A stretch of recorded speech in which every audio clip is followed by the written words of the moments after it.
kita lihat dari perdagangan hari ini dulu ya, cukup oke begitu ya.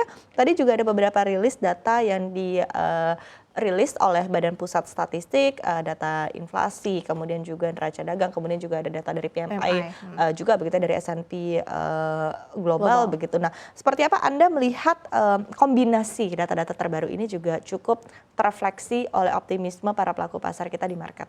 Ya mungkin kalau untuk data-data yang rilis ini kan mulainya baru jam tadi ya, jam 10, jam 11-an gitu ya.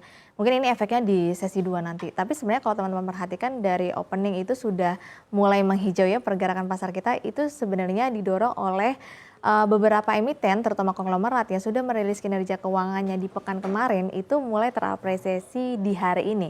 Contohnya hari ini kalau kita lihat transaksi perdagangnya cukup ramai, ada di Brent, kemudian ada di Cuan ya, kemudian ada di PTRO dan juga beberapa saham perbankan dan juga ada BRMS. Itu sebenarnya karena mereka sudah merilis kinerja keuangannya dan ternyata surprise-nya adalah saham-saham konglo ini mencatatkan kinerja yang cukup ciamik atau mencatatkan kenaikan pendapatan dan juga laba bersih di kuartal 3 ini. Akhirnya pasar mengapresiasi. Jadi kenaikan hari ini adalah didorong oleh apresiasi market karena rilisnya kinerja keuangan yang ternyata sesuai dengan harapan. Oke, nah kita lihat juga seberapa kuat sebetulnya laju indeks harga saham gabungan kita ini akan bertahan di zona hijau hingga perdagangan hari ini. Ya kalau saya sih masih optimis ya, karena kita naiknya di sesi 1 aja udah di atas 1%.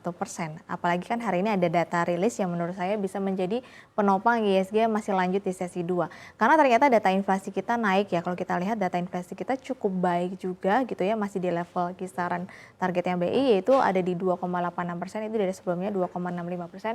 Kalau teman-teman perhatikan rinciannya itu kenaikannya karena didorong ada permintaan emas yang cukup meningkat, kemudian harga pokok makanan juga sudah mulai meningkat, terutama demand-nya juga sudah mulai baik gitu ya. Kemudian ditambah lagi kalau kita lihat hari ini juga ada PMI manufaktur kita masih di level ekspansif. Sebelumnya kan kita April, Mei, Juni, Juli itu di level konstruksi ya, baru mulai di Agustus, September, dan Oktober PMI-nya terus ada peningkatan dan level ekspansif kita di 51,2 per Oktober. Itu juga menjadi kabar baik, berarti kan di sini ada input pesanan kita tuh sudah ada peningkatan, industri manufaktur kita sudah ada peningkatan. Kemudian juga hari ini ada neraca dagang yang bisa mendorong juga laju IHSG, meskipun memang kita masih surplus, tapi ada sedikit penurunan ya dari level 5,49 miliar US dollar menjadi 4,34 miliar US dollar. Tapi menurut saya untuk per September ini neraca dagangnya masih cukup oke. Oke, kita lihat juga saham-saham yang menopang laju indeks harga saham gabungan kita tuh ada di sektor perbankan ya, menguat begitu untuk saham-saham perbankan. Big caps ini juga sudah mulai kembali diburu. Kemudian juga kita lihat saham-saham konglo juga hari ini naik lagi ya, cukup sumringah lagi hari ini. Nah, seperti apa Susi pantauannya untuk pergerakan saham-sahamnya? Ya, jadi kalau teman-teman perhatikan pekan kemarin itu terutama pas udah closing market gitu ya, jadi udah tidak bisa bertransaksi, itu baru pada mulai rilis nih kinerja keuangannya gitu ya Iva. Jadi akhirnya pasar baru bisa mengapresiasi hari ini ketika market sudah dibuka lagi. Karena kalau teman-teman perhatikan hari ini kan yang cukup perdagangannya volatile itu ada di saham-saham Prajuga Pangestu, kayak contohnya Brent, Cuan, PTRO, BRPT itu sudah merilis kinerja keuangannya dan ternyata kinerja keuangannya itu naik gitu ya, labanya itu naik dan beberapa lumayan naik signifikan, dan bahkan bukan hanya saham-saham konglo dari Prajogo saja, beberapa emiten lainnya dari grup Salim, grup Bakri juga sudah merilis kinerja keuangannya, terutama yang di emas itu sudah mencatatkan kinerja yang cukup baik karena ada peningkatan kinerja. Kemudian ditambah lagi kan tanggal 5 nanti Iva kita itu ada rebalancing MSCI gitu ya.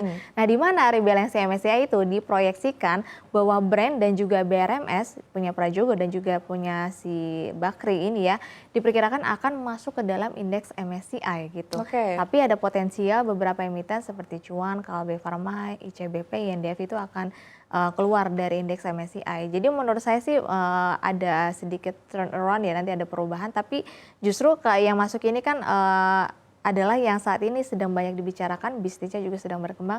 Jadi kemungkinan akan ada euforia dari rebalancing MSCI nantinya.